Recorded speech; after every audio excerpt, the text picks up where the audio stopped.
Time, not space. No, I don't know what you're talking about. Hello, and welcome back to I Don't Know What You Are Talking About with Erin and Garrett, a cozy kitchen table podcast, I think is what I've been saying lately, where we talk about some things that the other person doesn't know about. We explain something to the other person. Tonight is a very special episode because we have a long-awaited guest with us tonight. Our good friend Ellie is joining us on the podcast. Do you want me to use your last name and address? I was just about to say that's not my real name. Okay. Yeah, we didn't talk if you want to go by like a... I like Ellie. alias. An Elias. Our good friend Elias is here. Well, yeah, I'm glad that we could all find time to get together. How is everybody? Good. Doing good. Nice. Yeah. Our neighbors are having a July 3rd party, which may show up in the audio recording. Hopefully not. But it's kind of a brilliant idea for a party night because everybody has the day off the next morning. Yeah, I guess this year it doesn't really matter because it's a Friday for Right. 4th of July, but we could have a party any Friday. This would be a special Thursday to have a party. It's true. So Maybe it's a birthday. Also, I feel like July 4th parties are a little bit flawed because a lot of people, if they're like midweek, people will work the next day.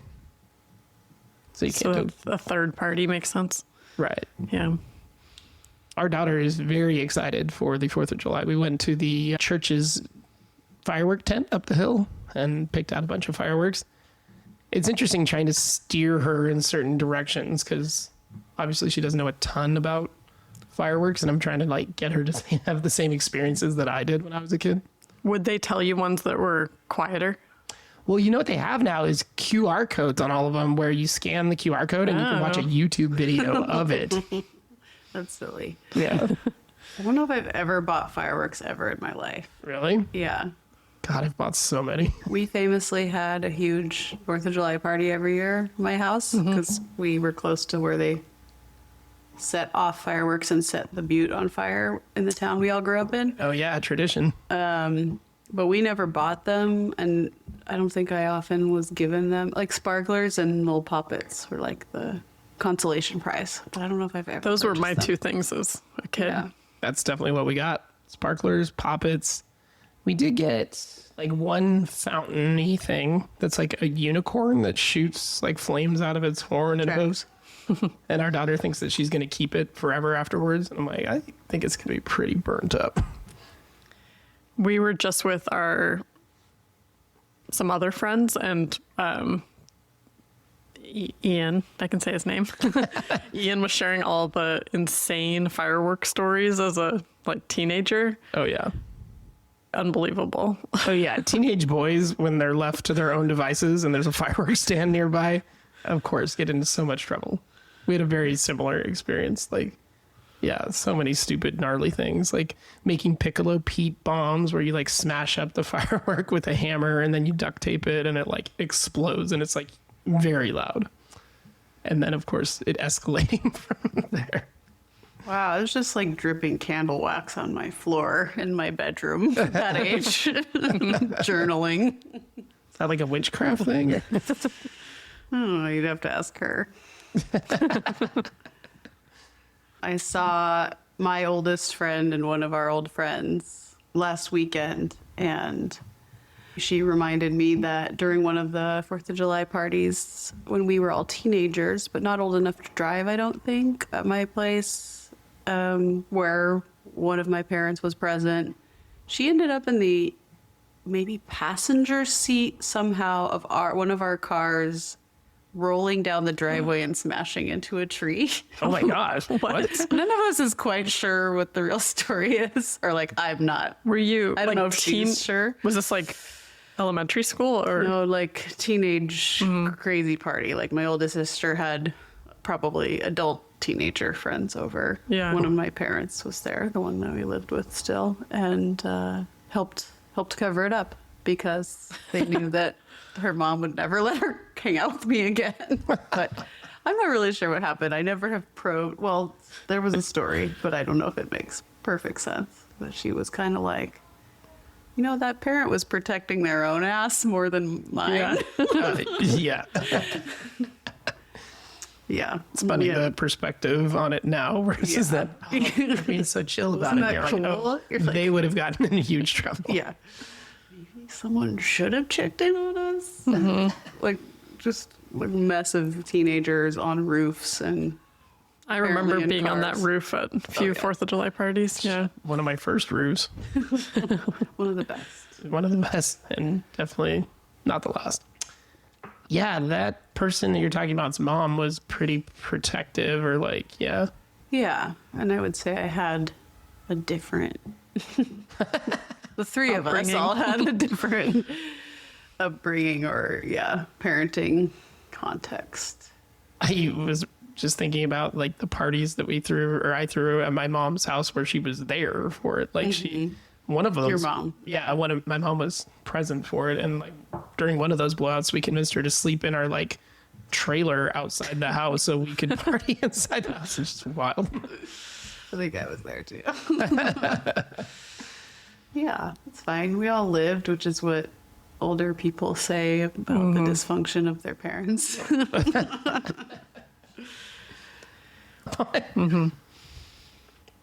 Our kids got haircuts Oh yeah, this evening.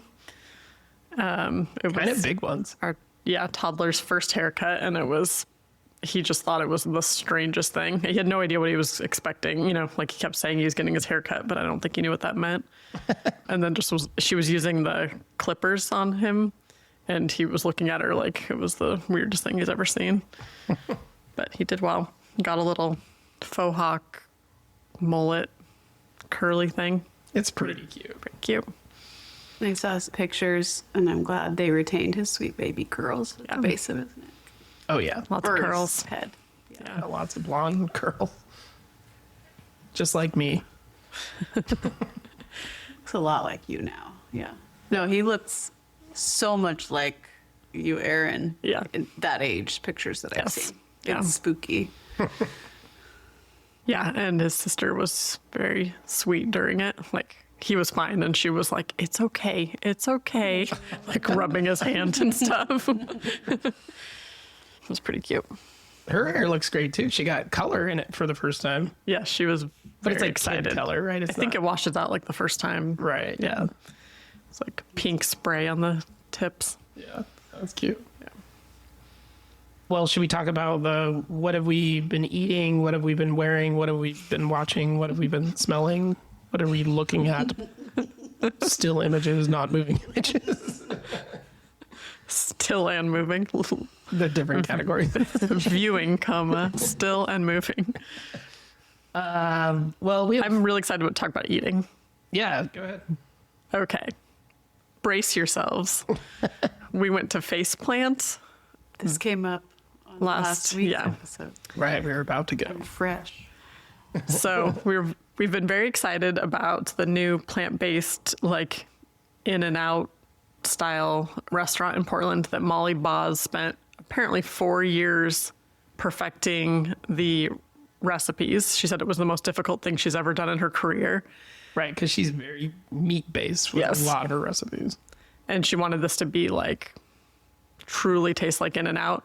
And so the guy who started it is like on a mission to create these all over the country, like because of climate change. And he hired her to do the menu, and she was excited about his mission, but yeah, is a meat eater and had never done anything like this. So we've been excited to try it out. And I am not a huge fan of like, especially hamburger alternatives usually. This blew my mind. If you gave me an In-N-Out burger and that, I wouldn't be able to tell. Yeah, I had the In-N-Out style burger as well, and it was like super great. It was so called good. The Tasty, and it was tasty. And I was excited because I haven't been eating dairy the last few years, and I've been craving like cheese smash burgers, that style, and they're not the same without cheese. And this was so good. I just remembered it's called the Fancy, not the Tasty. Oh, embarrassing. There's a Fancy and then a Fancy double. It's that like smash burger American cheese style, like thin patty. And the fries were really good, which I I don't think In-N-Out fries are very good. The milkshake was probably that. And the nuggets were so good. Yeah, the chicken nuggets were delicious. Oh, the sauce that came with them too, like the honey mustard mayo hybrid thing, like was delicious. But yeah, their milkshake machine was fixed, or is good from now on. And the milkshakes, the non-dairy milkshakes were amazing. They have a cold brew one as well. Oh, I can't wait. It's in kind of a strange location on Swan Island. It's not far from my office right now, though. I have a vegan coworker who comes in twice a month, and she has gone there twice. Really? I didn't realize it was so special. I've gone. We just saw a post that they're planning to have these be every state. And you can tell it's set up to be that. It's very, Oh, yeah. what's the word? Like scalable or something? Like, Yeah. Franchise-ish. yeah. It's cute when you walk in, there's rolls of the coloring book, but a big roll of patterned paper and nice crayons and stuff. And you can rip off a big piece for kids. So kind of very kid friendly. Is it where Tilt used to be? Because that used to be down on Swan. It's down the road from it. That's what I thought too. Yeah. It's like right as you come down the hill into Swan Island on the left. Like The I think first thing, It yeah. used to be a Burger King or something. Can we talk about the mystery of why Swan Island Dahlias, Oh, my favorite yeah. place on earth, which is in Canby, Oregon, is called that? Because Swan Island is in the middle of downtown Portland in the Willamette River, or the center of Portland, and possibly is man-made or has a man-made link to. Wait, I'm confused. So this place in Canby, I haven't been. Yeah. It's called Swan Island Dahlia Dahlias. Farm. Oh, and interesting. it's like And it's not an 96 island? years old. It's not. It's just, it's near the Willamette River. And when Erin and your kids and I went there, we took the Canby ferry across the Willamette Oh, I heard about this. from there. But it's not an island. It's just a farm on the east side of the river. And I don't know what relation, if any, they have to each other, or if it started on Swan Island, because it's an industrial place now, but They maybe it moved was it. farming before. I've never looked into it. Maybe it's like a couple that owns the Dahlia Farm, and it's where they fell in love with Swan Island. Maybe so. Or They they were just both- made it up. Maybe it predates the Swan Island we know, and they just named it something nice. They were both beverage distributors. I've never been on a ferry like that. It was so cute with 4 cars or 6 cars, just this little tiny platform ferry for just a few cars. Yeah, it's fascinating. You pay $5. It takes 5 minutes to cross the river, and like cars and motorcycles and like bicyclists use it to cross instead of a bridge. It's very sweet, the concept of it. I have a friend I used to work with who, for the total eclipse that we had in Oregon, 7-8 years ago, kind of exactly right, 8 years, yeah. went to the same area we all did, south of here, like an hour or two, and to view it. And on his way back, followed Waze, which also came up in your podcast last week, because the traffic coming back to Portland was crazy from right after the totality. And Waze took him to one of those ferries, and it was a line of like 40 other cars waiting for the ferry that takes That's 4 so or funny. 6 cars at once. But it was like fastest route, because there's like three of those. Waze up and is down like, the trust Willamette. us. The ferry's the quickest. What came up last week too? I figured out why Swan I Island. just said that. Sorry, I was reading about Swan Island Dahlias. Did know what you're talking about? You found the answer? Yeah, it's been in business for over 97 years. It's the largest leading dahlia grower in the United States. They're Wow. located in Canby, but originally located in Portland with some buildings on Swan Island, which is where the farm's name is derived from. There's a big family picture of them. It seems like lots of generations of dahlia farmers. Yeah, it's That sounds like a special. fun job. Go there in August and September for the Dahlia Festival and be amazed. All right. Don't threaten me with a good time. Next time we go, both parents would be helpful. You have a handful. What was I doing? Traumatized. I don't know. What were you doing? Never mind. What did I bring Probably this in up? a jet ski. Yeah, the little one was like, what is this delicate thing I'm not supposed to pull on? Yeah. Let me grab 40 All of of them them. before you look at me. It was cute. And I made the mistake of taking him out of his car seat on the 5-minute ferry. And then trying to get him back into his car seat on the 5-minute ferry, Yeah. which was a mistake. Having a super mom day. Oh my gosh. Yes, 2 days ago. Oh. So we're leaving the country this summer. We're going to the Cayman Islands because we have some money we need to move around from different towns. But we went to the passport office because we were like, oh, we have to do it in person just because like our kids need fresh passports and stuff. And our son had the biggest meltdown we've probably ever seen out of him. Like, I'm never going back to the passport office. Oh my God. It was, you couldn't even reason in any, he's unbribable in those moments. And it's wild. I'm like, I will buy you a chocolate chip cookie from that like window right there. And just absolutely not. Well, like it started to happen and it went like 0 to 60. So I took him Yeah. outside, but then he was just on the ground telling me to go inside and be with mommy. And he wanted to stay outside. Yeah, I was like, I cannot leave you out here. There's cars. It's so not good parenting. Like, yeah, and it went on for a long time. Like a solid hour. But then getting him back into his car seat took both of us. Like, Yeah. I honestly don't know if I could have done it on my own. Yeah. I really wish I hadn't abandoned you when you were putting him back in the car seat. Like we just drove away in our car after you were clearly. I'm like, what kind of friends are we? Our daughter saved the day because she remembered that she had like a strawberry granola bar in her bag or something when I was really struggling. Oh, this is And back when she he was like, rideable. yeah, she was like, grabbed it, and he got distracted just long enough for me to get him in. She's great with him. I'm not. Yeah, she told the hairstylist, something like, he's normally a disaster. He's just really distracted right now. It's like, sometimes. She talked like a 40-year-old, like professional mom. Okay, so that's what we're eating. Any other? Oh Is yeah, anybody eating? eating anything else? I forgot how this started. Drinking Garrett's lovely tiny teeny. Oh, a tiny Actually, martini. I have pretty much drunk it, but Well, we go it goes down very smooth. pause and make another if we need to. Yeah, it has some fun lo-fi vermouth in it. That's good. Lo-fi vermouth. It's not high fidelity vermouth. No. No. It's a clever name. Yeah. Or maybe it is. The definition of just a clever name. Very clever. Well, I think most of that brand are low. What's the word? Fiber. It's a low fiber Fire. vermouth. Fire ant. Supposed to be getting more fiber in my cocktails. Low Is it low alcohol. fire ant? I don't know. What does pie stand Oh, for? Furby. I did not know the phi was where you were getting fiber or fire ant. It's like low alcohol. Oh, is it? The other things from that brand, I don't know if that's true for vermouth, because maybe vermouth is just what it is. I don't know what percentage. 0.5? That seems high enough. But It I don't seems know what is vermouthy. normal. Yeah. I mean, vermouth is basically wine, right? Yeah.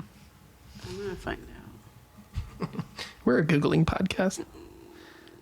I have a what have we been looking at? Okay. A non-moving object. Our daughter and I, and me, I always do this wrong. I went to the place. Okay, our daughter and I tried to go to the Japanese garden because we're trying to do a lot of fun themed stuff this summer. It was totally closed, but I realized I'd never really been up to that area, like the Washington Park Rose Garden area that much. So we checked out the Rose Garden, and the highlight for me was seeing all the former Rose Festival queens. Like they have these plaques in the ground going back to like 1938. We were just walking along and I was like, Queen Elizabeth, Queen Tara, Queen this, Queen that. And I was like, are these roses? Queen Erin, right? And then we found a Queen Erin and took a picture. But yeah, they go all the way up to 2024. 2025 is not in yet. So I saw all the queens. Who won it this year? It's cool. I love the Shakespeare garden up there. Oh, yeah, I took a picture of that. It's pretty. Queen Rosaria. I have a picture of her if you guys want to see. Seems appropriate. We'll put it on the gram.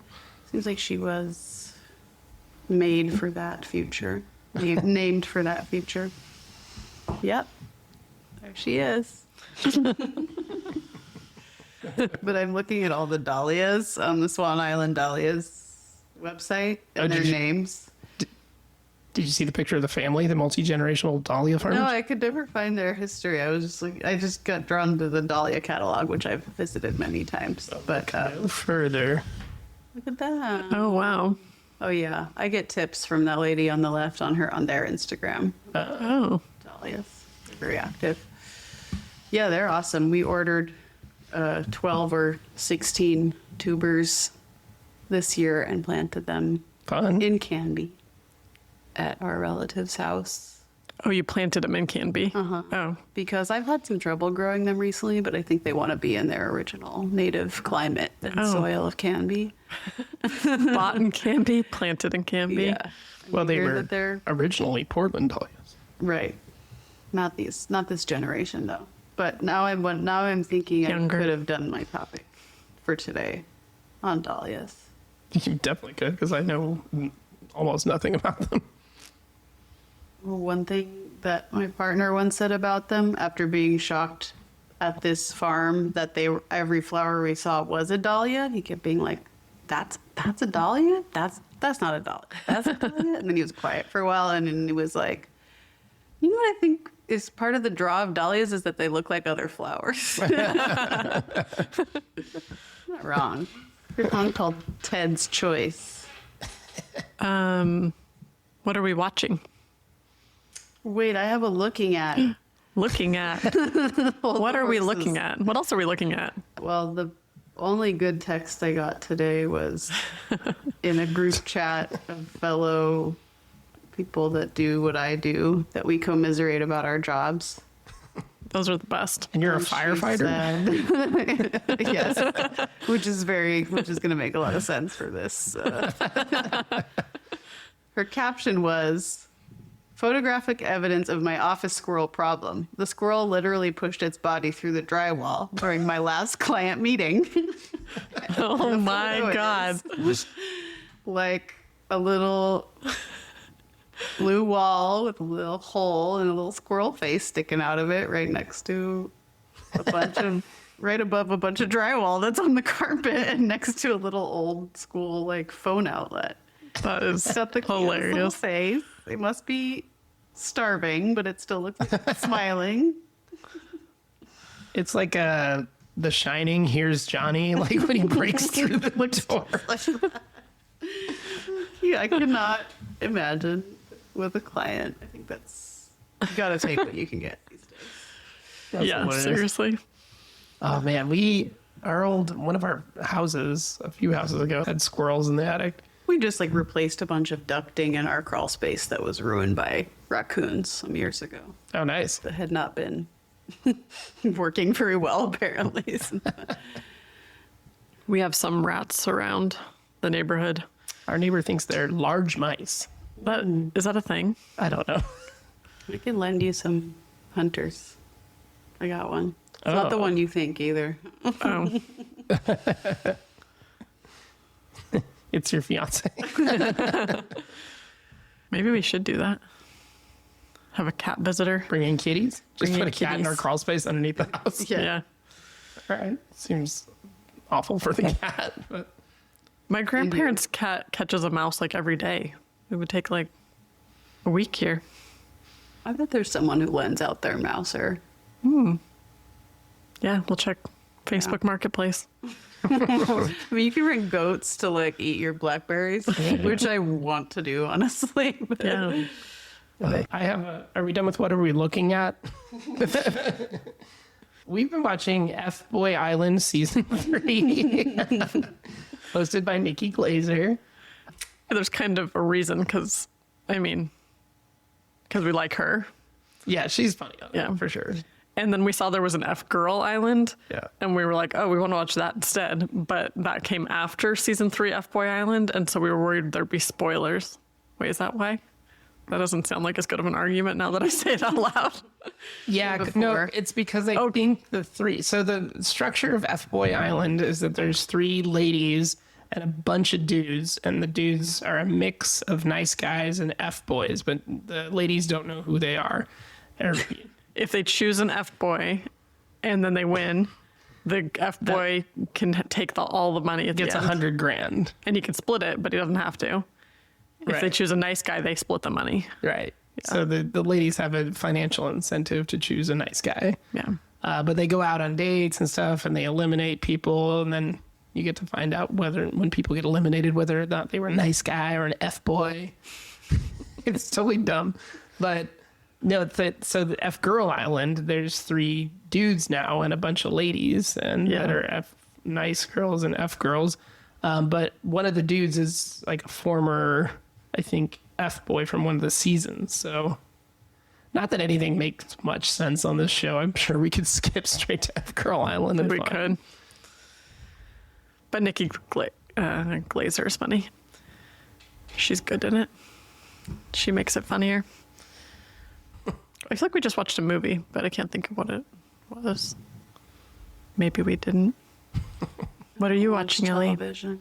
No, we have our nightly Star Trek. We're in the middle of the original series of Star Trek right now. The original? Yeah. Wow. I haven't watched much of those. Sorry to our friend Tessa, but we disliked at least the beginning of Deep Space Nine so much that we went back to the 70s and started the original series, which is good. It's got its drawbacks, as they all do, but it's Wait, is Tessa like a huge Deep Space Nine fan? She's really into it, yeah. And she's convinced me that I should stick with it, and it gets better. It's just got there's no chemistry in it at the beginning. It was really hard for us to get over the hump. I've seen some later episodes. I like them, but I definitely the first series we haven't been able to stick with. I grew up on The Next Generation with my dad, and I remember also us doing Deep Space Nine at times. I remember liking parts of it, but I was like 11 or something. Yeah, I have a lot of like sense impressions from both of those series from childhood, but Same. I knew a lot of the characters' names when we rewatched Next Generation, but like plots, I really didn't. And they had like certain feelings toward some of them, positive, negative, but none of the plots stuck with me from childhood. You talking about Will Wheaton? Namely, Wesley Crusher. Yeah, no, exactly. Data actually was like the one that really, and Guinan, the Whoopi Goldberg's character. Those both were like, I mean, her hats. Like, I think if you didn't understand anything, you understood how visually exciting both of those characters are. A disc with like fabric wrapped around Yeah. it, head hole. Yeah, but it's really good for the most part. And I was recommending, because of your tiny teenies, the show Somebody Somewhere, which is where the term Tiny came teenies. into my brain, and that's why I keep using it. But What's her name? Bridget Everett, Yeah. is the comedian who, her like comedy is like cabaret shows where she sings dirty songs and rubs her boobs in people's faces, and then this is a show about her living in her real hometown of Manhattan, Kansas, and kind of just struggling to be an adult. And it's pretty low key and funny and has some sweet friendship stuff and family stuff and just like real people. I really want to watch it. Yeah. Remember you and our friend Zoe and I were talking about the types of women that drink those out of those giant Stanley cups and Yes. Starbucks pink cups with straws built in. Mm-hmm.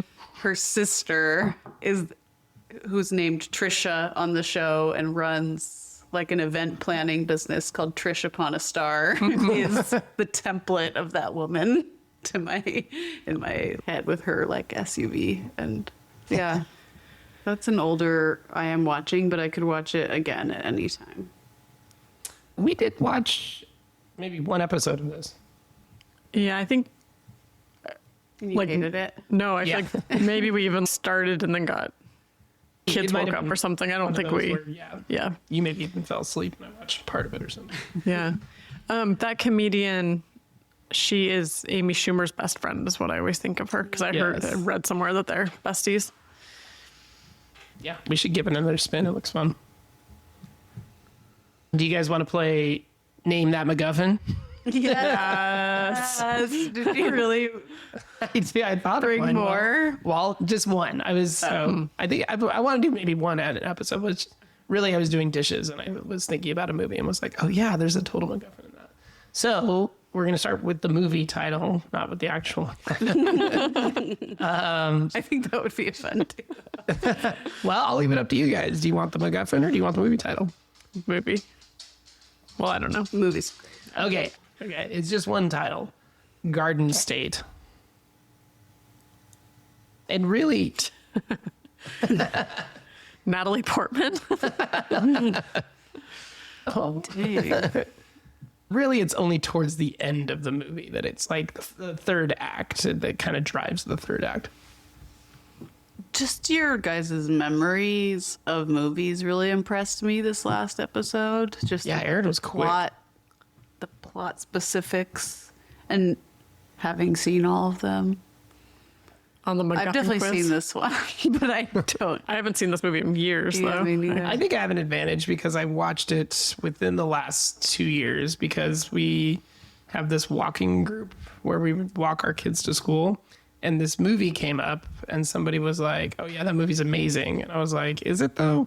And so I went and re-watched it and did like a very critical analysis of if it's a good movie or not.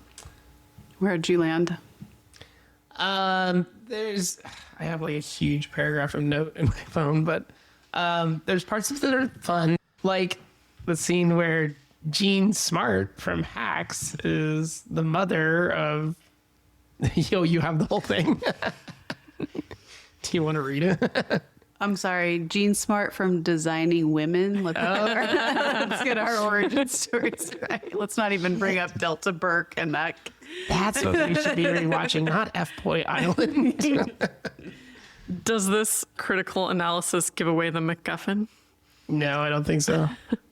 Since I missed walking group this morning and I know everyone is literally dying to hear my hot take on the movie Garden State, I thought I would share it here. I remember loving this movie when it came out when I was 21. I recall it being very quote unquote deep with magnetic characters and a kick-ass soundtrack. Having not watched it for over a decade, I was worried if it would hold up, since other movies I fell deeply in love with in my early 20s have been angsty, problematic, and annoying upon rewatching. I'm looking at you, Fight Club.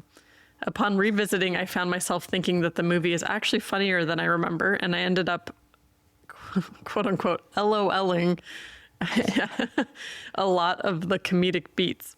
Like Zach Braff, Peter Sarsgaard, and Jean Smart, love her, all eating breakfast together after the night of a party with Jean Smart's gentleman caller clad in full knight's armor sitting at the table with them eating Lucky Charms.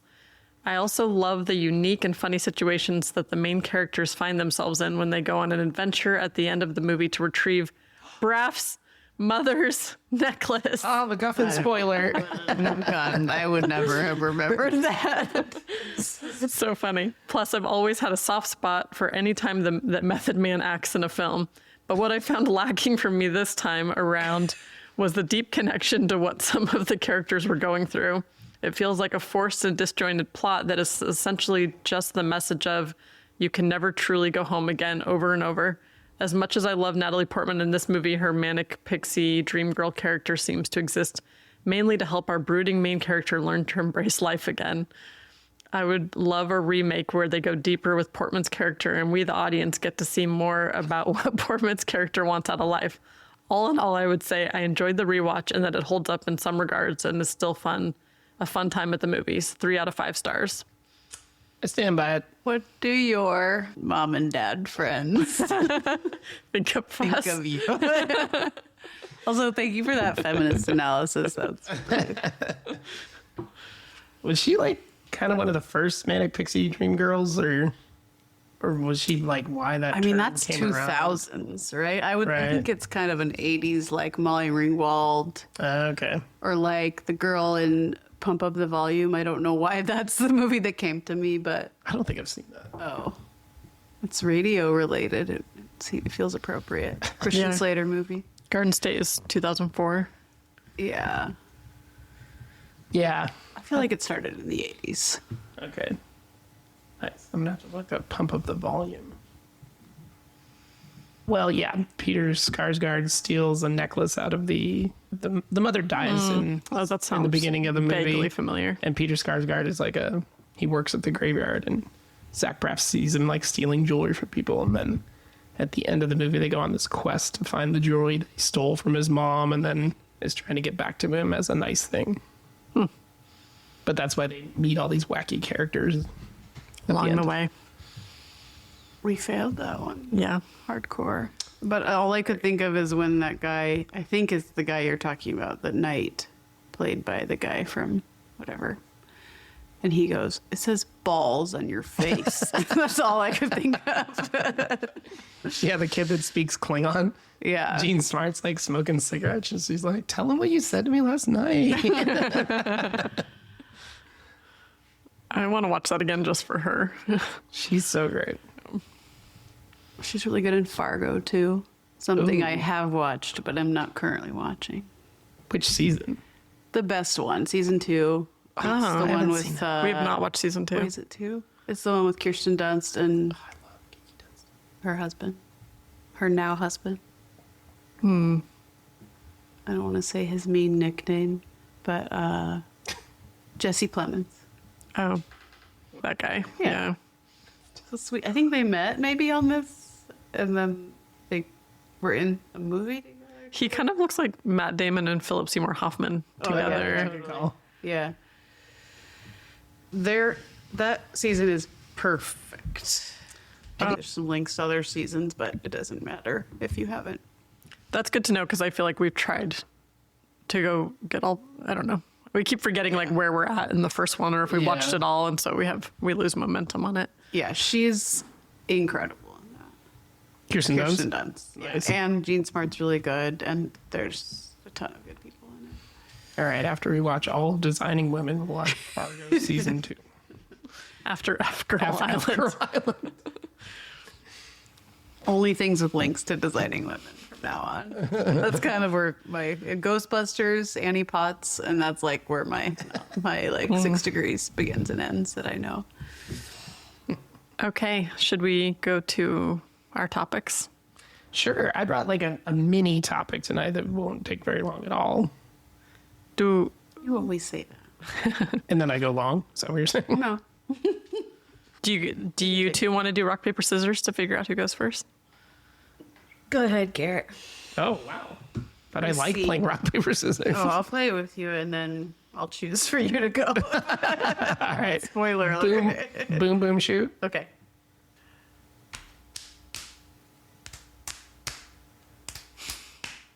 Oh, my scissors defeated her Psychology. paper after a lot of rocks. Oh, we didn't announce. Yeah. Oh, yeah. I got so into 2 it. out of 3. I Yeah, could let's have do been it. narrating.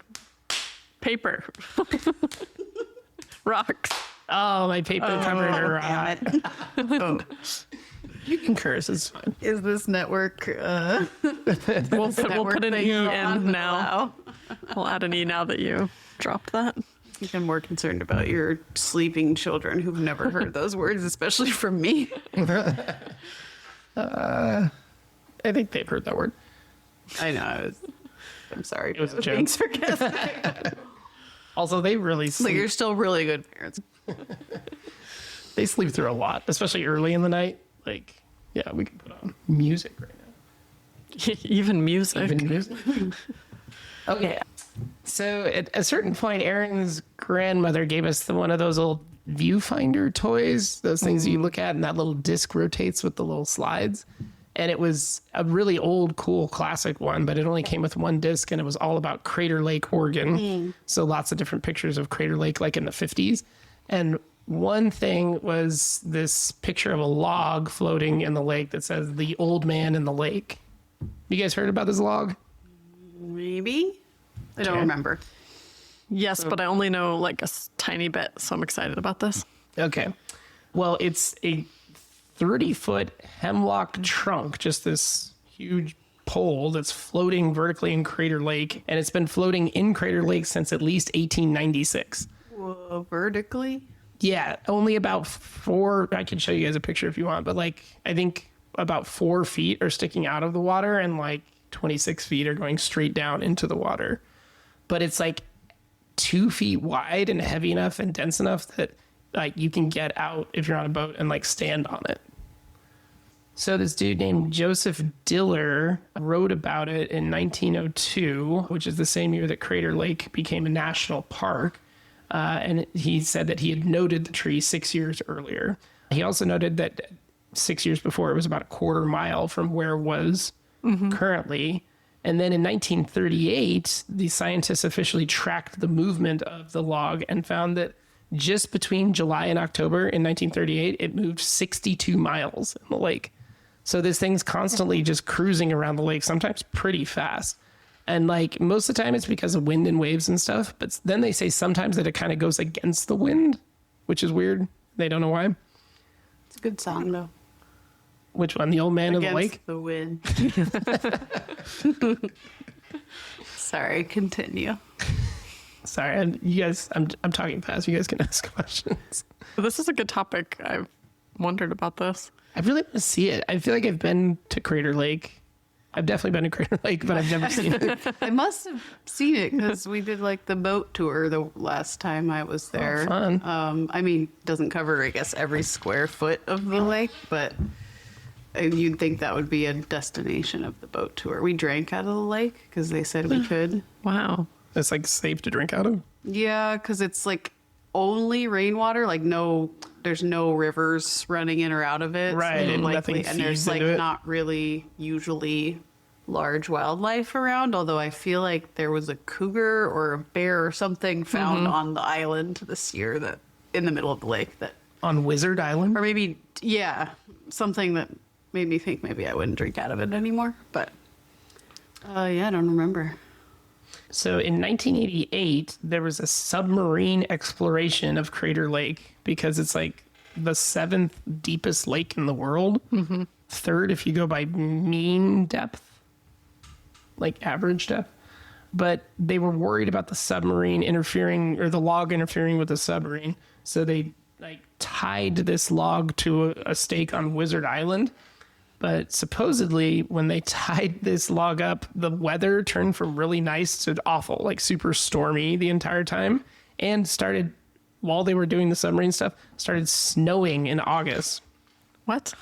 at Crater Lake, which I guess is unusual. Then, in the cover of night, they went and cut the log loose, and the weather got fine the next day. So there's a lot of superstitions about whether or not Wow. this Eerie. log can control the weather. The Old Man on the Lake. Yeah, Crater Lake is almost 2,000 feet deep. That is It's insanely deep. And also, it's like one of the most, it's got one of the highest visibilities for like scuba divers and stuff. Like you can see like 200 feet perfectly clear. Yeah, it's really cool. You just reminded me what movie we watched when you said that. Oh, what was it? Oh, Was that movie about the people that maintain the underwater pipe lines? oh yeah. What was it called? Last Breath? The Last Breath. It's a true story about a dude who, Didn't have oxygen for almost 30 minutes and survived. or like 45 minutes or something. Yeah. Yeah. He was like doing underwater welding stuff like on these. He ran out of oxygen for 40 minutes, but there was like 5 minutes of emergency oxygen or something. Yeah. Yeah. It was. And he like rationed it somehow, or No, No. he was fully. They said there was something weird about like the temperature he was in and the conditions that he had no brain damage, nothing. Like he should have, Yeah. not crazy been that okay at that's all. someone's job or a lot of people's job. Yeah. Yeah. I know they're paid really well, and they should be, but I'm still not sure it would be worth it. Sorry, that was like, what were the depths they were at? Super deep. I forget, like 600, 700 feet or Yeah. something like that. And Yeah. Crater Lake is 2,000 feet. Yeah. Wow. Also, I know I said rainfall, but I'm sure it's mostly snow melt. It's not that rainy Oh, part yeah. of the state. But the snow gets really, really deep up there. Yeah, Woody Harrelson is in that movie. Mm-hmm. And he definitely dresses exactly like Woody Harrelson. Like, is it part of his writer or whatever now? He won't wear different clothes for movie parts. How are you going to hire Woody Harrelson not to play Woody Harrelson at this point? Yeah. I'm Woody Harrelson, but I'm a deep sea diver. I still wear my hemp blazer. Got the logo of his weed shop on it. Yeah, exactly. Well, okay, that was... Is there, I don't know, are people trying to like learn more about it? I couldn't find a ton of stuff on it, so no. I did find a map of like throughout the year where it goes to the lake, which is kind of fun. Check it out. I want to go back. We grew up an hour and a half from there, and I think I have like 3 memories of my life of ever Same. going there. I think The I went one like was twice. as an adult. Yeah. Yeah. But like that hike down, if you ever did the boat ride, or like down to the lake as a kid, was like absolute, or it was the hike back up was absolute torture. Oh, yeah. It's yeah. just like a mile straight diagonal. God.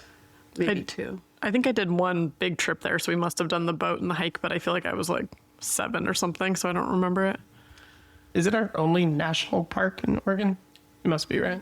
Yes, I think it still is. We have a national monument, or maybe 2 now. We have Newberry and another one in the southeast. I heard Julia Louis-Dreyfus on Conan O'Brien Needs a Friend talking about how she's obsessed with national parks and she's trying to go to all of them.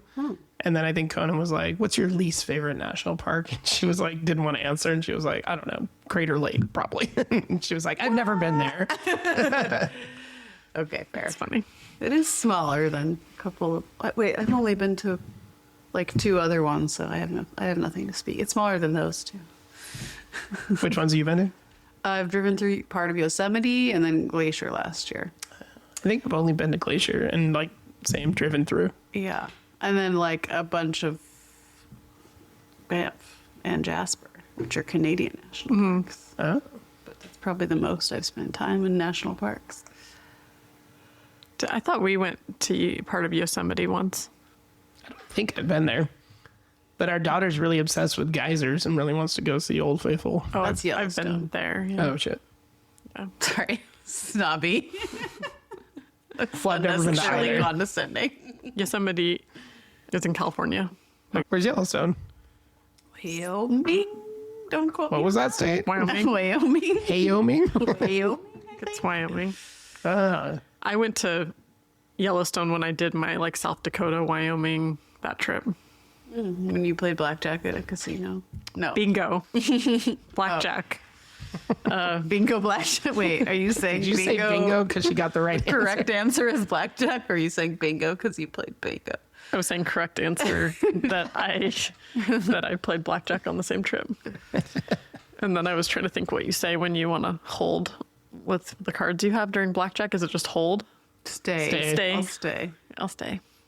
But that's not really a similar word to bingo, so it wouldn't have worked. Stay. I really wanted blackjack to have some like thing you yell.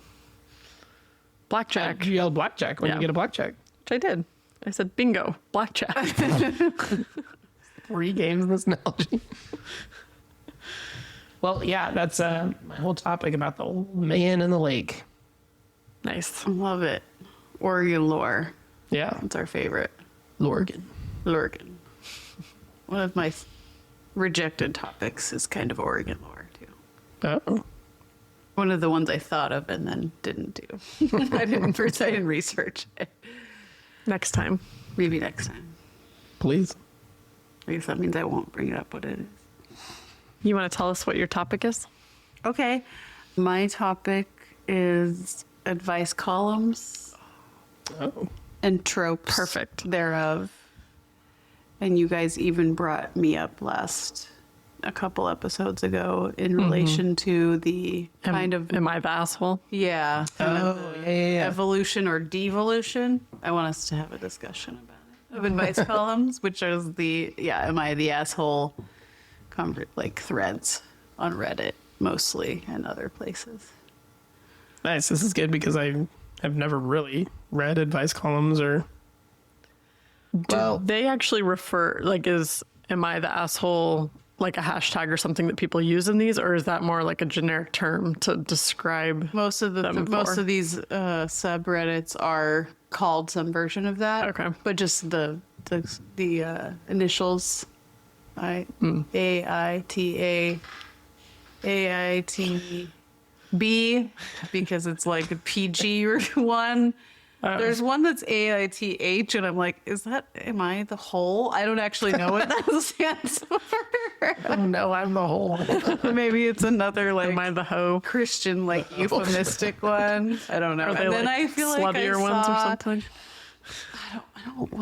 I don't have TikTok, but I feel like there was some other platform I saw someone discussing that on, like, oh, I already posted this on am I the like feature of the lower half of the body? Like they were censoring themselves because whatever platform it was gonna censor that word, and I found it really That's so irritating. Yeah, those are a funny phenomenon because they're like always the answer is obvious, and it's like advice columns are not dissimilar. People write in for validation of their point of view, and on occasion they have it really wrong. Advice columns maybe more, or at least they get called out more than. But usually those threads are like a bunch of people being like, obviously NTA, which means not the asshole, Okay. or like, Not the whole. yeah, exactly, YTA, but with this caveat. Or, yeah, yeah, I was thinking about the relationship between those, but advice columns, I have an addiction Really? to those. And I don't really know how to explain it. I asked a couple people why. Like therapists? No, just Ed, my partner, and my cousin Teddy, who is also really into them, I know. Oh, cool. But he just revealed to me that he's also been reading like the grimy or like Reddit thread version lately. But I asked Ed why like my personality makes me such an addict of them, and he said maybe it's like some people have reality TV, some people have soaps, you have advice columns. Isn't part of it like, I'm glad that isn't my life? That's what I was going to ask. Is it kind of like validating, like, oh, there's worse? It's a huge part of it. Yeah. And I don't know why that's satisfying. And I wonder about my character or ours. I mean, I don't watch a lot of reality TV, hardly any. So and a lot of it you're not up on F-Boy Island? I'm not up on F-Boy Island. I have been watching Drag Race, but that's my main reality show. I did watch The Real World back in the day.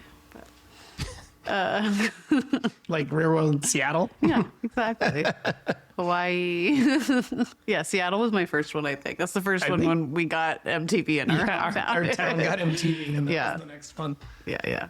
That was really dramatic when that one guy slapped that girl who had Lyme disease. Oh.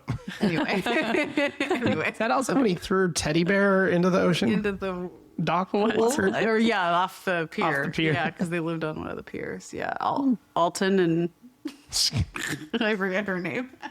Okay, so designing women. How in old Fargo. do you think we are? Sorry. I got distracted, but I it's also kind of my methadone from social media. Like I get myself to read those to keep myself from scrolling endlessly. Doom scrolling. Yeah. And it's not that it's like literary, although I don't want to say that. Some of the people that write columns they're all writers. And some of them can be quite like profound and literary. And some of them like talk about themselves more. Like there was one that Cheryl Strayed and some other guy wrote called Dear Sugar for years that she like revealed way later in time that it was her after she got big with her memoir and stuff. Oh, wow. And it can be a little like precious actually, but it's very like sweet and poetic. And then there's some really like snooty like etiquette columns, and there's like traditional Dear Abby. Does Dan Savage still have his? Yes, good question. I don't think it's ever gone away. I dip into his podcast every now and then. Yeah, we used to read it Yeah. religiously. Wait, Probably where what was started me on advice columns? What platform was In it the on? Stranger. In the Stranger. No, I'm sorry. Stranger's the Seattle paper where it originated. The Mercury. Mercury. Oh, Mercury. Yeah. And it gets syndicated all over. I think it's still around, but Savage Love, is that what it's yeah. called? yeah. And he is like a student of the craft, and he bought Ann Lander's desk at some point. He used to Wow. talk about that. He probably still does, but I remember him writing from Ann Lander's desk, which is funny because I think they'd like not be perceived as the same worldview, but in some ways she and Dear Abby, who were twins, What? yeah, they were twins, but like rivals professionally. What? In some ways, like they were kind of, or they became kind of progressive for their time and like pro-gay and things that were not like Wow. necessarily spoken about in their eras. Yeah, so I don't know that much about them, but I did recently Google them. And they were born with the same names, but like one had the first name as the middle name of the other and vice versa. Flip flopped. Yeah, they were like Pauline Esther and Esther Pauline, whatever their last name is. And Ann Lander started in the advice business first, and then Dear Abby got a column. And she offered her column at a discount to some of the newspapers if they would promise not to publish hers like Ann Lander's. I don't know. Damn. Yeah. So that's my sister was like, oh, it was probably the war, and they were just rationing letters for the reason they had the same names. Yeah, so I don't think they started it. Like, I think I read that Dear Abby was like, I could do better than this lady who's doing this, but I think they kind of set the template. But now, Yeah, I there's all definitely think kinds. of Dear Abby as the original. Yeah. This is reminding me that, do you ever listen to Tig Notaro's podcast, Ask Tig? On occasion. Or yes. Don't Ask Tig? Yes. Yeah. Have you ever heard her do that segment where they do like advice from yesteryear? And it's like an advice column from like the 1920s or something like that? It is wild. Some That of the sounds things that this lady tells like young women at the time about like how to find a husband, and I it's can all only imagine. super condescending and like misogynistic, and yeah, it's wild. Yep, another day in hell. That's my mantra lately. That desk Dan Savage thing made me think about how Ursula Le Guin's house, she has like writer residencies there, and like you can write at her desk, and Is that been still thinking- a thing? Yeah. Or, like it's a thing since it's a thing since she died? died. Yeah. Oh, that's so cool. That's like what she wanted her house to be after. But I would Wow. love that. She's so cool. Yeah. She'd be an amazing advice columnist. Maybe she was. I just like the idea of being a serious writer and then doing that under a pen, or whether or not Secretly under on a the pen side, name, yeah. but yeah. I've always kind of wanted to write one. I was gonna say, do you want to get into this racket? Yeah. I had a vision. I went back to school some years ago, and I had a vision of like proposing an advice column. I don't even know if they had a publication. It's a pretty small school.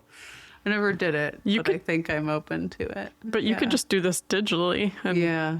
I think I people- need like a persona. A big part of what gets you reading, I think, is the personalities of the columnists, and they're really varied. Yeah. I've gotten really into Dear Prudence, which is a Slate advice column. They actually have several, but that's their like general advice. The other ones are like topics like family and sex advice and stuff. But Dear Prudence, and there's been 4 different Prudences since I started reading, and they all have really different like vibes and personalities. And the current one, I swear, is like paranoid. Like she's always questioning the motives or the story of the person writing in, which the other people tend to, sort of take what they say more at face value. I don't know what else you can Believe the victim. do. Yeah. But oftentimes she's like, I know your neighbor smashed your window in, but I have a hard time believing that you had no role in this. She cracks me up. Yeah.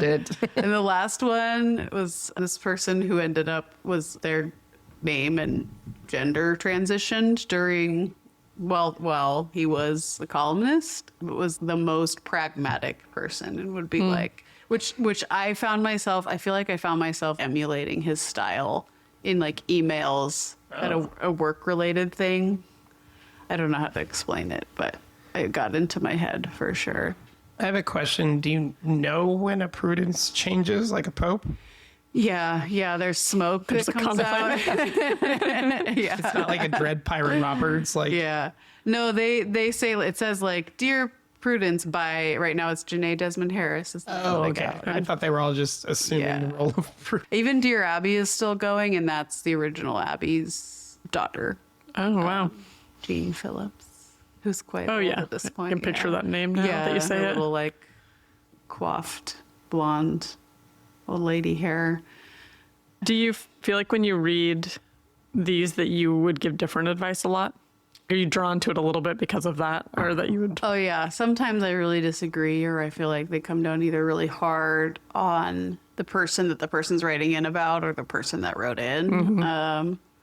But mostly, I think I just like people's stories, and I do like the sort of, it's a car accident, but you can't look away of like Yeah. the psychotic behavior of Yeah. just human beings. That's the main entertainment. Just wild which I think stories is what that are- yeah. some of the Am I the Asshole stuff appeals, and there's other Reddit trends that are similar, like just shaming poor behavior. Because a huge advice column trope is like wedding shenanigans, like I bet. either poorly behaved guests or poorly behaved couples. Yeah. You had a good wedding one that you were following recently, right? Oh yeah, the Reddit one. That was from a thread called, or Not the red subreddit wedding, but called- the Reddit wedding. Yeah, it was from a subreddit called Wedding Shaming. And me and 16,000 and a half other 16,500 other people have been Like 16,000 and a half. Half a person. have been coming back every day for the past week because this wedding was supposed to be last weekend, and we all the consensus is You and your that community. it might be it might have been a fake or it might be AI because there just hasn't been any updates. But yes, I do. I have been following it. I feel Well- like I sort of relate to this, like being interested in it, because like anytime people like have workplace trauma where I'm not affiliated with anybody, like I'm Oh, that's the best. totally down to listen Oh, to be yeah. like, oh, Yeah. wait, who's beefing with who, and like that's more fun when you don't know anybody involved. Yeah. My cousin Teddy, who also reads these, I'm sure he won't mind. I just sent a quick survey to him and my sister because I know they both read them a lot as much as I do. And he said, I asked why we're into it and what's wrong with us. And he said, it is the perfect mix of gossip and problem solving, which is maybe generous depending on the one you read. But some of the tropes are just so funny. The more you read, the more you see the same issue. There's so many like nightmare partners where the beginning of or dates where the beginning of the question is like, I love my girlfriend. Da, da, da, da. We just have this one problem. And then it's like she's been following him and surveilling him at work or something. And he's like, am I Just this am I one little wrong to thing. am I wrong to keep asking her to maybe tone it down? It's like the weird inverse of like, am I the asshole? Like, do I need a little more self-esteem? Some of them can be really sad and really shocking, like almost incest stories and stuff where you're like, I don't need to read that, but I guess people click on it. And yeah, wedding shit. My favorite one that I just came across looking at some wedding ones today was a girl who said her sister asked her to dye her hair, which was blue, for her wedding. Like her sister wanted her hair, the bridesmaid or whatever, To not be blue. to be like more Normal natural color. in the pictures. So she wore a wig, and then sister saw her taking off the wig and didn't know it was a wig and has made a 5-year thing about it. Like, you violated my trust and I'll never be able to trust you again. Just behavior like that where it's like, You displayed fake how do I hair. convince so and so that such and such unreasonable position is unreasonable? No. Or like, my mother-in-law invited 120 extra people to my wedding or something. What do I do? Stuff like God. that. Yeah. Or people, another trope is like people demanding money or other kind of resources for themselves or their kids to make it fair. Like even if there was one I remember distinctly that was like, my niece's parents both went to jail and then one of them died. So I raised her and I paid for her college tuition, but I'm working class. And now that my brother, who makes six figures, is demanding that I send his twins to college like 20 years later, like that kind of shit. Like, am I being unreasonable and putting my foot down? It always ends with this kind of pathetic question where you're like, like, the of answer to course this. you're not. Yeah.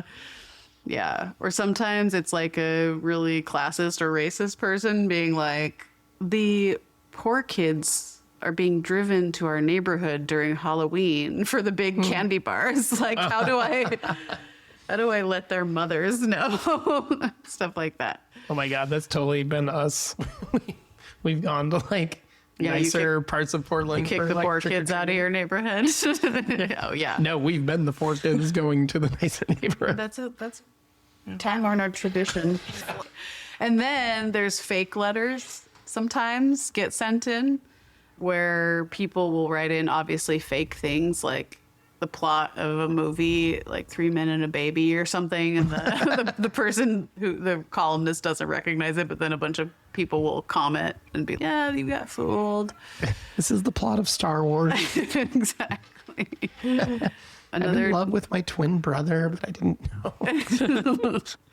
But I mean, that could totally be a real real advice column question. Yeah. So Garrett doesn't read them. Do you ever read them, Erin? Sometimes I share like important moments with you. I guess here and there I'll read advice columns and they're kind of fun to read, but I do see the Reddit thing, like the appeal of going down the Reddit rabbit holes. But I don't know that I necessarily only do it about like advice column type things, just kind of Reddit in general. Like it's a voyeuristic exactly.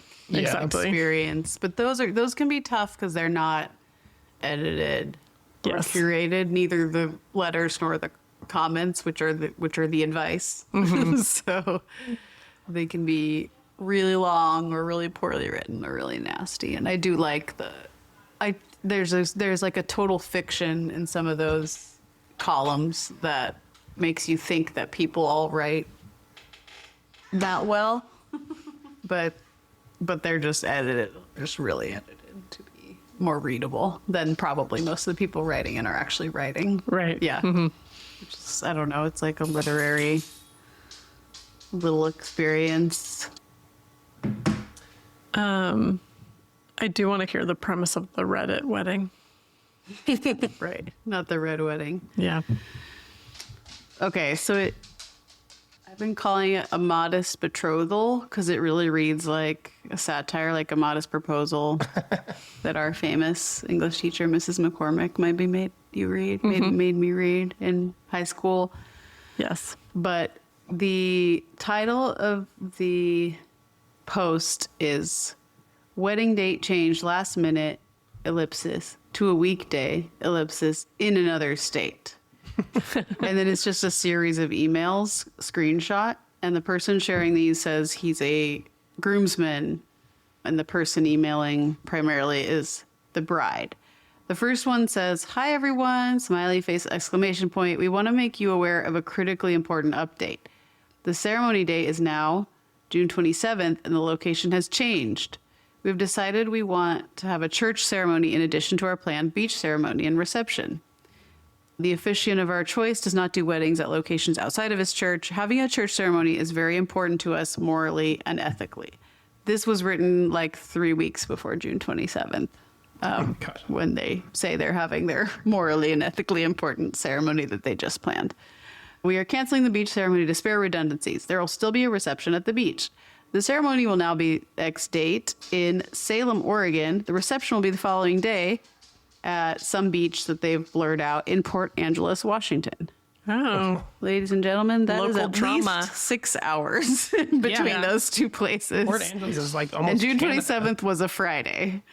If you cannot make the 27th, we understand, but please be aware this will be the only opportunity to participate in professional photos. So that's kind of threat. crazy. Yeah. Continuing. Bridesmaids, we kindly ask you to wear this yellow dress for the 27th. Still reserve the gray dress you already purchased to wear on the 28th.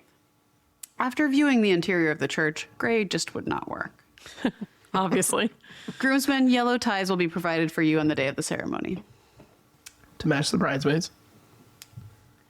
At that location. A bridesmaid chimes in saying, "This is so disappointing, basically, because I booked a trip to Washington and now I have to try to change it and find extra hotel and childcare and a day off of work."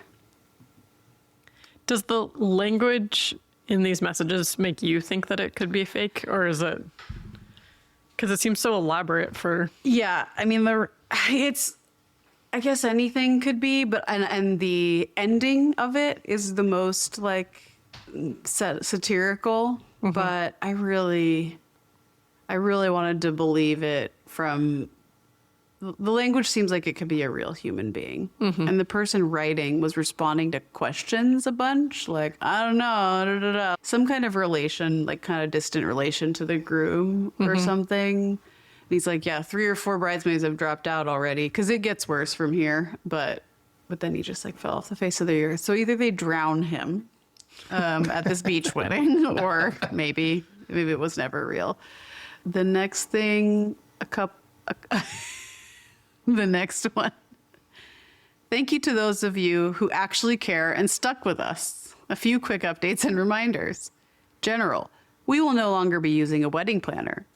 Groom and I are just too quirky to fit into a box. We're doing things our own way. Please do not contact Megan with any more questions. Oh, She Megan's is out. no longer involved with the planning of the wedding. Please come early on the 28th because we have been unable to secure enough chairs. We won't really need them. We'll be dancing all night. If you're in the wedding party, you're not expected to send a gift. Your presence at our special day is enough. Later, there is a request for $650 for expenses from each member of the wedding party. Oh a my few God. emails later. But the next page are some instructions for the bridesmaids. If you are over 5'5", please get these flats instead of the initially requested heels. Because bride doesn't want anyone being taller than her. This is one of my favorite details. We'll have special goodie bags for all members of the wedding party. Spoiler alert, it includes a plant, so if you're traveling internationally, please plan accordingly. What? Makeup will be $300 per person per day. Oh my God. $300? Yeah, $600 if you're doing it both days. For reception day, we will be getting ready starting at 6:45 a.m. If you're not there by 7, you will not be let in to ensure things run on a timely schedule. Nobody wants a repeat of the batch. Oh. Which also this guy was giving updates of what happened at the batch. So it's really batch. convincing. At one point she says, only confirmed Catholic bridesmaids and groomsmen are permitted to stand with us during the ceremony. Not our rules, the church's. Sorry. Oh my Followed God. by a sad emoji. SWWY? Yes, 2 W's. Oh. Some of you have not paid the 25 per plate per person deposit for food, which sets a poor example to the other Oh. guests, as y'all are the wedding party. What? God. And here's the part where she says, we're kindly insisting each member of the wedding party chip in $650 for expenses. I'm sorry to have to ask at this point, but it is customary for the wedding party to offer. What? And then Man, I've been in some wedding parties and I did it wrong. if you don't drink, we gently suggest you seriously consider whether or not you really want to come to the reception. This is meant to be a once-in-a-lifetime celebration, and it only takes one wet blanket to snuff out everyone's fire. Oh my God. Hey, ladies and himbos, would anyone be interested in helping us get a wedding cake? If so, it has to be dairy-free. And then the last one, important, period, read this, period, all caps. If you are no longer participating in our wedding, pulling out just days before the ceremony, we totally understand! Exclamation point, exclamation point. But please be advised, we won't forget who stood with us or not. Heart Wow, emoji. scary. That's the part that, like, the contrast between all those other ones and that one makes me really think of, like, a piece of satirical writing. Yeah. Yeah. Like a David Sedaris or something. It almost, like, as you were reading it, kind of snowballs into more and more satirical. Yeah. So, Yeah. Yeah. I skipped a few things, but yeah, there will be a 30 minutes of open bar before the other guests arrive as a thank you to our #1 ever wedding party. So that means, first of all, the rest of the bar is cash. And also, like, you're supposed to just get wasted for 30 in minutes. half an hour. Yeah. It was so specific. There's a lot of emojis. There's some typos. They say it's child free with the exception ACCEPTION of our boys. Also, everyone in the comments said that whole thing about Catholics only being able to stand with them is complete bullshit. yeah. was I've wondering. never heard of Seems- that in any Catholic wedding. I'm glad the Catholics chimed in. Yeah. We need more Catholics chiming in on things. Yeah, so that got like 16,000 comments. Wow. And I've been checking back, as has everyone else on this thread. But yeah, Been, like, he quiet. hasn't made a comment since 26 days ago, this guy. So Wow. I don't know. The entire time you were reading it, I was picturing that bad lady in Harry Potter, Dolores Umbridge or whatever, like, when she comes out with all those firm rules. I think a lot of people think of me, No, not of her you. when they see me.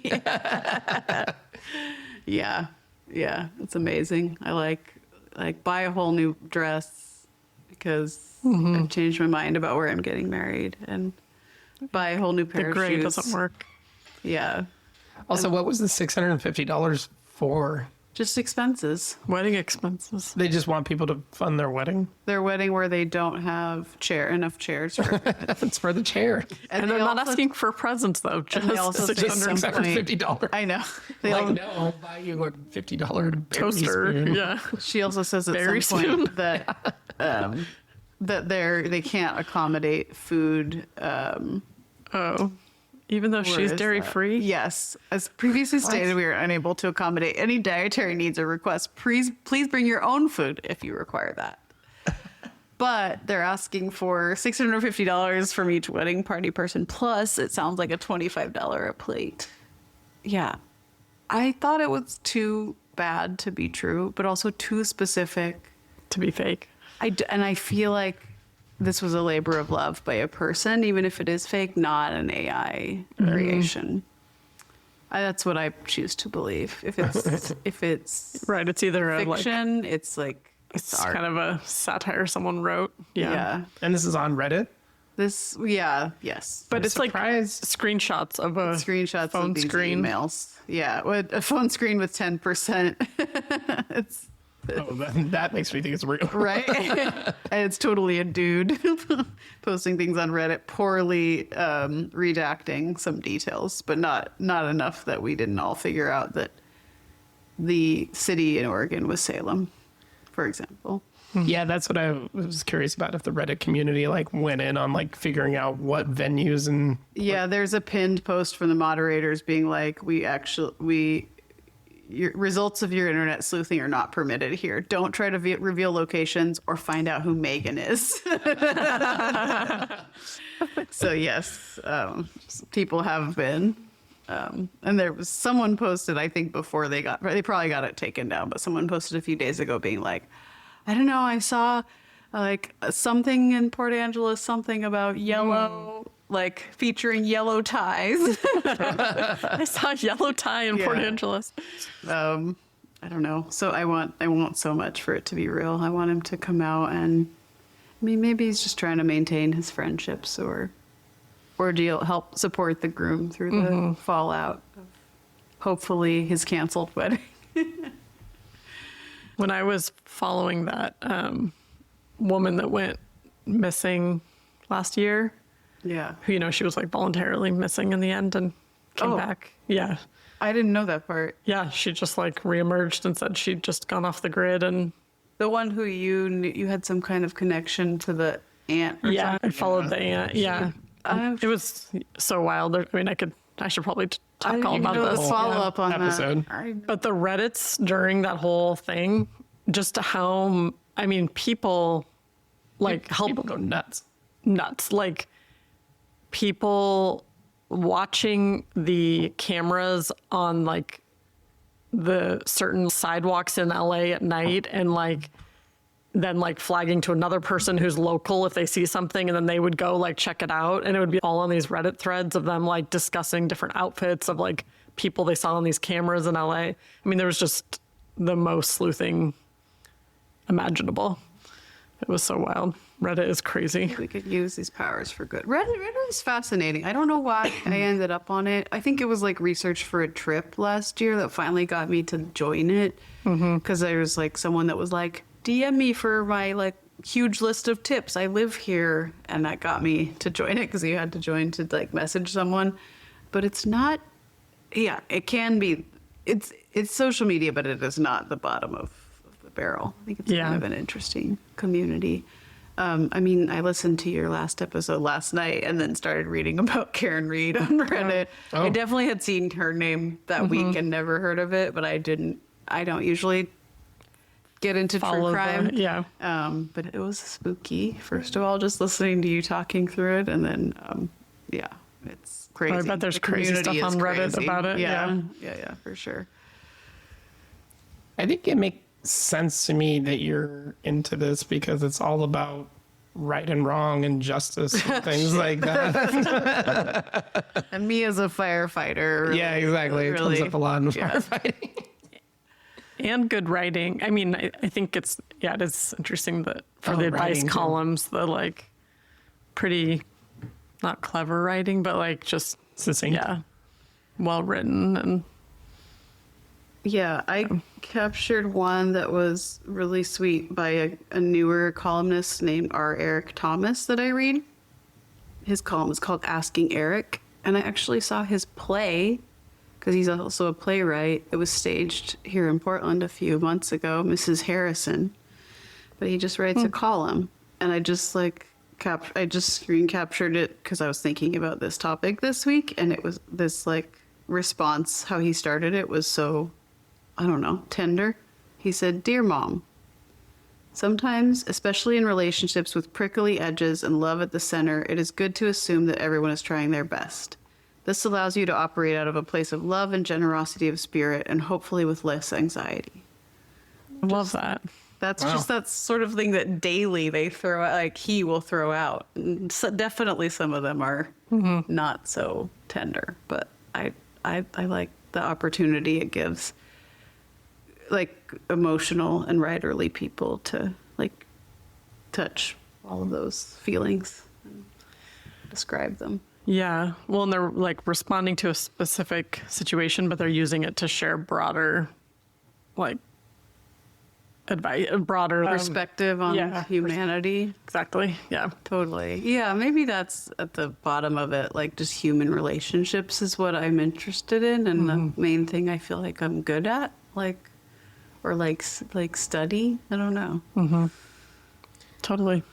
I think Like the that. closest I've gotten with this is I would always read the I Saw Yous in the newspaper. Oh yeah. I was really Those are fascinated fun. by those. It was a local version of Missed Connections. Yeah, well, now I follow an Instagram account called like PDX, Misconnections PDX, but a lot of them are super funny. Like, Loved I Saw You. I forgot about yeah, Yeah, Was that Mercury too? it was. Yeah, it's probably still in is. there. I think they Yeah. publish once a month, or are they completely digital now? Anyway. wait, am I misremembering this? Did a friend of ours propose to his wife through the I Saw Yous because she would read them every single week?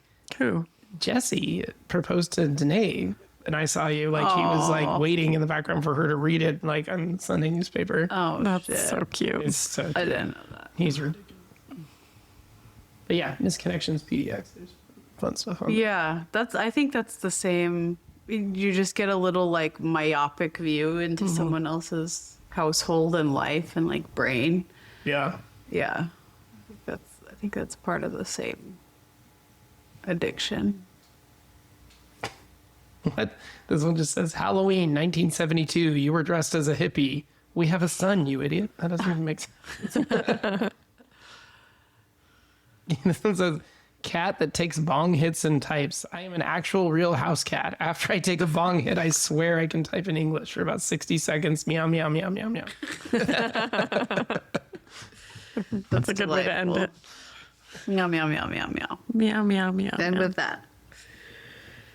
Good night. All right, well, yeah. Maybe, wait, I do have a question. Where do you read these? On the internet. Dear Prudence is on Slate. You definitely have to have your ways around the article limits Yeah, on I different gotcha. websites. And then a lot of the ones that are like shorter that are published in newspapers, I mean, would be if newspapers existed, are available on a distributor called Archamax, like that Asking Eric one, Dear Abby, this one called Miss Manners that cracks me up. That's, you know, what it sounds like an etiquette one, but very clever. Those are all on just free on, you know, not behind a paywall on Archamax. I think I've read Miss Manners somewhere before. I don't know if that was in some Yeah, other I think it's publication. widely Yeah. syndicated too. Ask Amy was a really good one, Amy Dickinson, but she's retired, and Asking Eric took over for her. She's I remember on that one, too. Or on Wait, Don't Tell Me a Lot, I think, as a guest. Nice. Or a, whatever they are, judge, I don't know. List. Yeah. I feel like I Saw You really brings me back to a specific place and time in Portland. Me too. So does reading Savage Love in the paper. Because Yeah, I read it online after that more recently, but on The Stranger, which is why I got confused. But yeah. I feel like I can picture like waiting for brunch with a newspaper, reading the I Saw Yous, and your cup of coffee that you're going to pay for when you go into the Most actual of what breakfast. we did for 10 years. Yeah, I can't believe you guys have almost 20 years living here, you said. Yeah, I think it's or like 17. We moved here in 2008. Yeah. Yeah. Also, our dating anniversary is tomorrow. Oh yeah, July 4th. This is true. That's also going on 20. No, More. this is 21. I have a topic I'll end us with. Wait, where is it? A surprise ending topic. This is off format, Erin. I want to come up with a MacGuffin. My topic is because of you talking about the mother-in-law inviting 100 guests or whatever to the wedding. There's this, I don't know, comedian woman who interviews people on Instagram and TikTok, not skinny but not fat. Oh. And she just posted this video that I'll link to the Instagram for this episode, but about talking about being a mom of a boy and how she'll always be the mother-in-law, like Brutal. that's not invited into the labor and delivery room and all of that. And she was like, As opposed to having a daughter and yeah, having some other exactly, things. being the boy's mom. Yeah. And she was like, but I have a solution. Orphan wife. And then she's like, Wait, I'm not following. she was like, it's not that I killed her see. parents. I mean, it happened a long time ago. It's very sad. But the way she says orphan wife, it's so perfect. really funny. I just like keep watching it on repeat because the whole thing is so funny to me. I do get it. No, I do. That is hilarious that, you know, if or when our son gets married, that you are going to be the mother-in-law. There's an acronym for that, right? Well, I mean, both are the mother-in-law, but the guy's mom is definitely the mother-in-law. Right. Yeah. Exactly. With that tone. Yeah. Yeah, because your mom is the mother-in-law for me. I'm saying who gets invited into Yeah, who gets no, exactly. all the things. Yeah. Yeah, it's just the dynamic. That's a huge thing that comes up all the time in those columns, too. Either the invasive mother-in-law or who's like overstepping, or the mother-in-law who's like, I'm being shut out. Yeah, you get both. You get both sides. I don't know if this is a true thing about me anymore, but I didn't really like the movie. I don't think I liked the movie I Heart Huckabees, or like I came away from it being like, part of my identity is I didn't Thanks really for like admitting. that movie. But I love the part in your intro where he goes, Oh yeah. Wow, nailing Yes. your intro. no, wait, space, not time. No, I don't know what you're talking about. I don't know. Something like that. Time, not space. Time, not space. Wait, I don't know what we're talking about. Fun. Well, next time we have you on, I'm going to describe a whole drama that's happening with my ex-neighbors from growing up. They have like a whole like family conflict going on, and I'd be Ooh, that's a good one. curious to get your take on who's in the right and who's in the wrong. Oh no, that's extremely rude. Live advice columns. Okay, that's a thing that there's podcasts. Yeah, like that. for sure. I could start a segment though right after Name That MacGuffin, And then answering a letter. Yeah. our last segment, we could have some delicious treats and share bad news. Oh, yeah. On the podcast. Oh, palate trauma. Palate trauma. That's horrible. This is so good. So horrible. Oh man. What was it? We tried to give you some bad news about Ricky Martin, or That was the origin of this. Was Yeah. I got bad news. I got like upsetting news, news. related to Ricky Martin while eating Pips donuts for the first time, which are like donuts. So hot good. and fresh and Honey, salty, so and sweet. so good. And it was a nasty bit of news, and it turned out to possibly have been False. hopefully Yeah. false, because we all want to love him, but it was like it would have been bad about him. Yeah. Yeah. Incest and stuff. Aaron was. Yeah. You were reading me the news. We were all in a car. During Us your two first and, bite of Us two and our friend Jenny, who's been on this podcast before. Yeah. And I couldn't. I was really confused. My body was, and my brain were at odds. 'Cause I was taking in this like really sad, like, oh, I have to shift my perspective on this person that we all grew up on.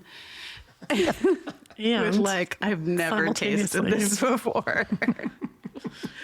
And apparently it's fodder for a money-making YouTube show. With my Exactly. friends. Yes. Yeah. We're going to be the new hot ones. Oh my God. that one's you're right. Yeah. Sweet news. Sweet news. But it's the opposite. Yeah, it's like a spicy news event coming into your brain Yeah. while you eating progressively taste Very your neutral. treats. Like, Spicy news. It could just be called Hot Ones, but that describes the news. oh, yeah. All right. All right. Well, thank you guys for joining me at the kitchen table. Anytime. Maybe I'll crack your tiny bottle of tequila. Oh boy, please. All right. night. Good night. Night. Love you. Love you. Cool. Love you. Love you. Good night. Have you ever transcended space and time? Yes. No. Time, not space. No, I don't know what you're talking about.